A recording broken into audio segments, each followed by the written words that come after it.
Boa noite, mais um vídeo aqui no canal. Hoje o dia foi intenso e corrido, muito bom o encontro com os amigos. Acho que isso ajuda a nos renovar e continuar com energia em cima e lá no alto para a gente preparar para uma próxima semana.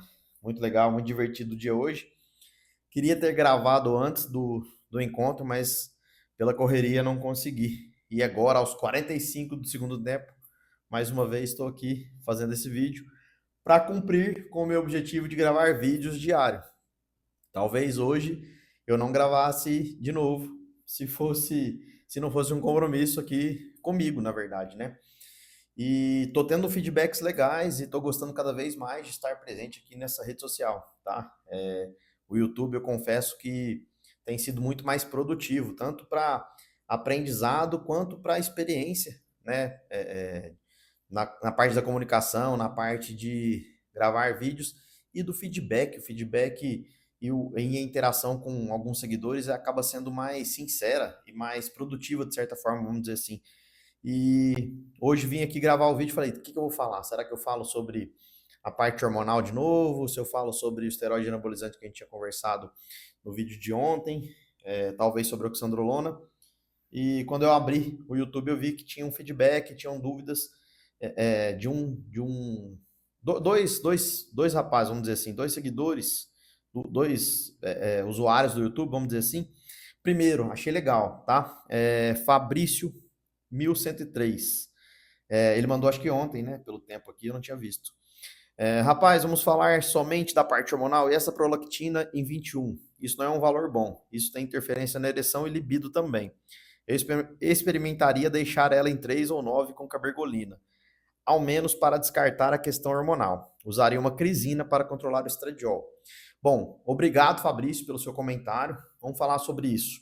Bom, legal sua observação, cara. Que acontece? Naquele exame, primeiro exame que o outro seguidor tinha deixado, mencionava uma prolactina de 21. Prolactina de 21 é uma prolactina alta? Bem pouco, tá? Ela passa dos valores da normalidade, se eu não me engano, entre 17, 20, 15, 20, vamos dizer assim, a maioria dos laboratórios. Sim, lembrando que a maioria desses exames são curvas de Gauss, tá? Então é por espaço amostral de homens. Mas vamos lá. Então uma crisina, eu ia falar crisina. Então uma prolactina de 21 está alta, está levemente alta. A gente trata a prolactina de 21? Não, primeira coisa, do meu ponto de vista, a gente não trata, não estou falando da sua opinião, nem de você estar certo ou errado. Só para deixar a minha opinião aqui, tá? Eu particularmente não trato exames assim diretamente. Por quê? Ele também apresentava, aquele paciente, um estradiol alto, vamos dizer assim, de 78, talvez até mais alto nesse sentido. Mas também não mencionei sobre esse tratamento, porque o nosso foco não é tratar exames. O ideal é analisar os exames como um todo. Ah, prolactina alta, entra com cabergolina para baixar. Ah, estradiol está alto, entra com crisina para baixar. A crisina não é a melhor opção. Cabergolina sim para prolactina, mas para o estradiol seria talvez um anastrozol, bem melhor. A crisina é um composto natural, bem pequena chance de baixar o estradiol, pelo menos na minha prática, tá? Mas vamos lá. Eu não trato exames diretamente dessa forma, mas você tem razão da prolactina estar alta, ela está um pouco alta. Trata, do meu ponto de vista, com 21, nesse paciente eu investigaria melhor as outras funções hormonais dele. Por quê? O próprio uso da terapia de reposição hormonal que ele tem feito com Durateston pode, de certa forma, aumentar a prolactina de forma indireta, vamos dizer assim. Por quê? Porque ela não vai aromatizar diretamente ali, aumentando a prolactina, que seria a via de progestogênese, se é assim que eu posso dizer, mas o próprio aumento do estradiol poderia estimular o aumento da prolactina, mas é um aumento baixo, tá? A gente considera aumento de prolactina de 30, 40, aumento baixo. Então 21 está até abaixo disso. Entre 40, 50, 60, moderado. Acima de 60, 70, realmente um aumento significativo. Acima de 100, casos da gente investigar às vezes até um prolactinoma, que seria algum tipo de tumor na hipófise. Mas eu não quero entrar nessa discussão. Mas o que eu estou dizendo é que você não está errado de usar cabergolina para baixar a prolactina. Só que eu não usaria para tratar isso. Por quê? Eu vejo muitos usuários de esteroides anabolizantes, de ciclos hormonais ativos há muitos anos, que buscam sempre tratar os os exames que vão se alterando. É como se fosse, vou falar de certa forma, é uma técnica das ruas, né? Ah, aumentou a prolactina, abaixa a prolactina. Aumentou o estradiol, abaixa o estradiol. Ah, aumentou o DHT, abaixa o DHT. Então fica querendo controlar as coisas, só que tá dando hormônio ali, a torta direita e aumentando, tá?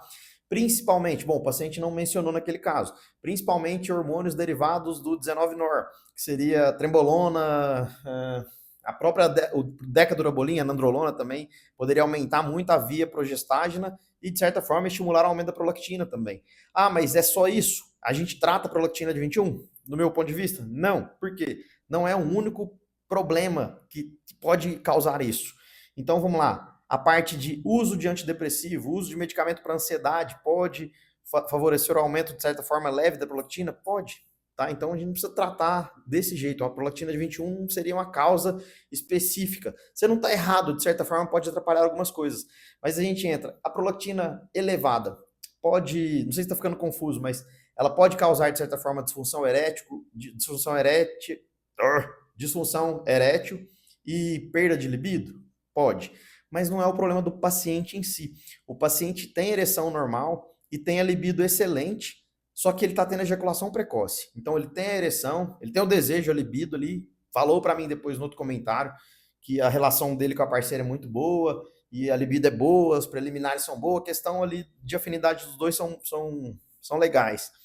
E ele tem a libido legal e ele consegue ter uma ereção. Só que dura pouco tempo. Ele acaba gozando antes da hora. Não sei se eu poderia falar de novo essa palavra aqui para não ser cancelado no canal, mas ele não tem disfunção erétil e não tem queda de libido, tá? Então, pensando desse jeito, eu também não trataria prolactina.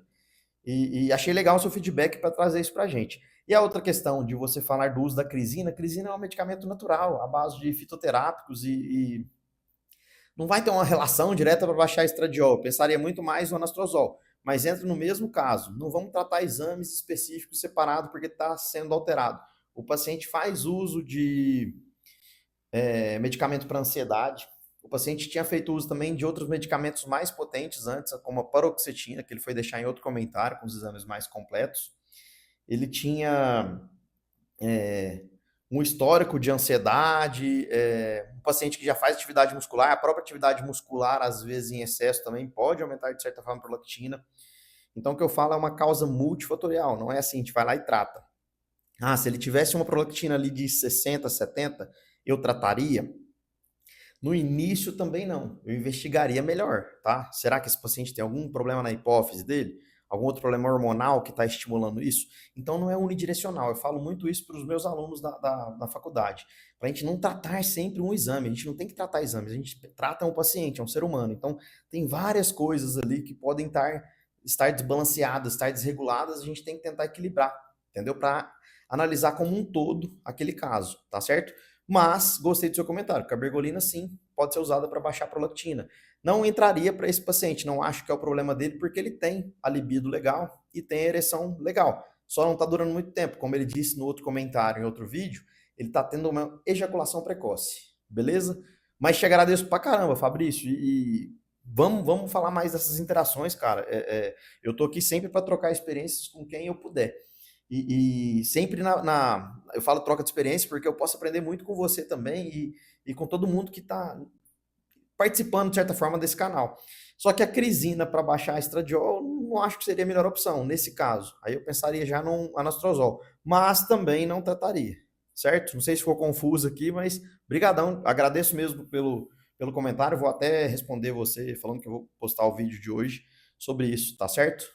Tamo junto, Fabrício, obrigado, cara. E teve outra dúvida. Aí, tô à disposição, Fabrício. Pode mandar aí, cara, comentar.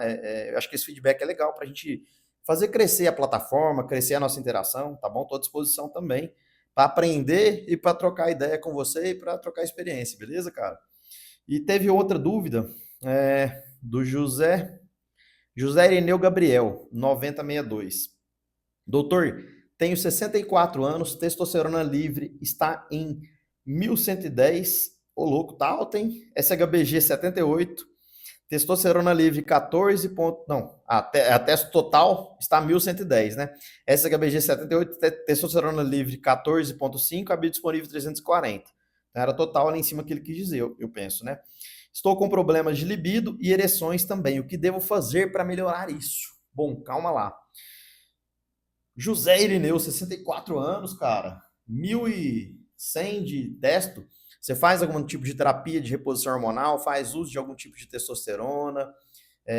Algum blend de testosterona, seja o Durateston, às vezes uma Deposteron, já fez algum tipo de testosterona, usa alguma substância para elevar a testosterona, preciso saber mais sobre isso.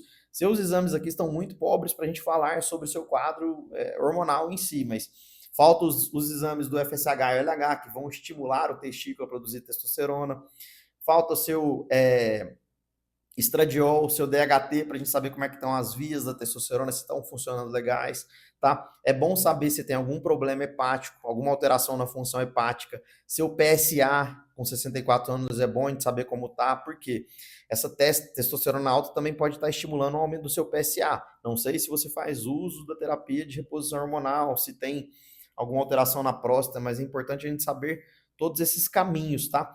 Porque na sua libido, não, a testosterona vai estar direcionada, vai estar diretamente relacionada à sua libido? Sim, a testosterona vai alta sim, vai te ajudar a ter uma libido melhor, mas sua libido não está boa. Ah, será que a sua relação, seu mental, seu psicológico, sua relação com a parceira, como é que está a sua vida nesse sentido? Se está tendo algum quadro depressivo, ansioso? Então lembra que eu falei naquele vídeo, é multifatorial, tá bom? A questão das ereções. A testosterona não está relacionada diretamente às ereções, igual eu falei no vídeo. Ela se relaciona indiretamente, mantendo o óxido nítrico mais livre e também estimulando a produção de óxido nítrico, mas diretamente ali nas vias da ereção, não, tá? O que vai estar mais relacionado à ereção? Principalmente a sua parte psicológica, como é que está o seu pensamento, o seu quadro, sua cabeça, vamos dizer assim, sua saúde mental, que é assim que eu posso dizer. A sua parte neurológica, se não está tendo alguma neuropatia ou alguma vasculopatia, que a parte vascular também está relacionada. Às vezes investigar um diabetes, saber como é que está a sua hemoglobina glicada, a sua insulina, o seu resto dos padrões hormonais, TSH para ver a tireoide. É importante saber todo esse funcionamento seu, o seu cortisol basal, como está. A parte neuropática, se você faz uso de cigarro, se fuma, se fumou quando era mais novo, mesmo que tenha parado, se faz consumo de bebida alcoólica, então assim, é multifatorial. Eu diria primeiro para olhar para a parte mental, a parte da saúde mental, a parte psicológica, para entender melhor como está seu funcionamento e fazer outros exames. O que eu te recomendaria, José? Eu procuraria ou o endocrinologista ou o urologista para investigar melhor esse quadro hormonal seu, esse eixo hormonal seu, e investigar a parte vascular, a parte sistêmica sua, se tem alguma doença crônica, se tem diabetes, se tem alguma alteração da hemoglobina glicada, da insulina, do cortisol, de outros hormônios, o que a gente pode avaliar melhor ali. A parte neurológica, se está tudo em funcionamento. A parte mecânica, que é o funcionamento dos vasos, do próprio órgão sexual, ali na parte da ereção, principalmente, dos corpos cavernosos, da própria irrigação do órgão sexual e do corpo esponjoso, porque é onde vai aumentar a concentração de sangue para ter uma ereção, tá? O próprio funcionamento do sistema para ter ereção, que causa vasodilatação através do óxido nítrico ficando mais presente, e como é que está a sua 5-fosfodiesterase, está tendo em excesso ou não, se está atrapalhando o seu sistema. Se você já usou algum inibidor da 5-fosfodiesterase, por exemplo, sildenafil e tadalafil, então é multifatorial.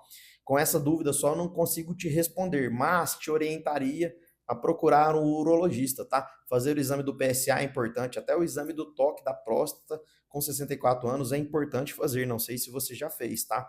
É muito importante, a gente fala sobre isso muito na parte do consultório e na clínica, quando a gente atende os pacientes, porque tem um certo preconceito ainda presente nos homens, tá? É uma barreira, vamos dizer assim, de realizar exame da próstata, exame de toque.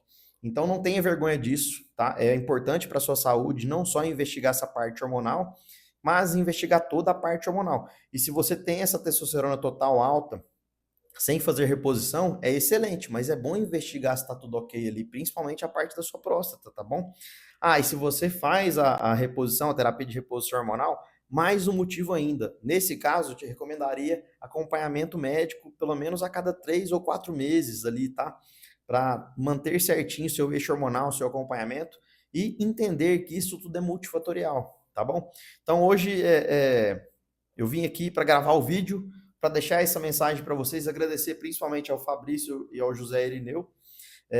Obrigado pelo feedback, pelas dúvidas, e espero que vocês possam me ajudar a construir um canal melhor e mais sólido aqui, tá bom? Estou à disposição de vocês sempre, tá bom, pessoal? É isso. Queria agradecer mais uma vez pela atenção nesse vídeo, não sei se ficou um pouco confuso ou cansativo, mas meu objetivo aqui é tentar passar uma mensagem de certa forma para vocês e aprender com vocês também e trocar experiências, tá bom?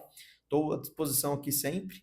Lembrando, viva o agora, esteja presente na sua vida agora, conte a sua história, tá? Menos gordura e mais músculos. Até mais, pessoal. Tchau, tchau.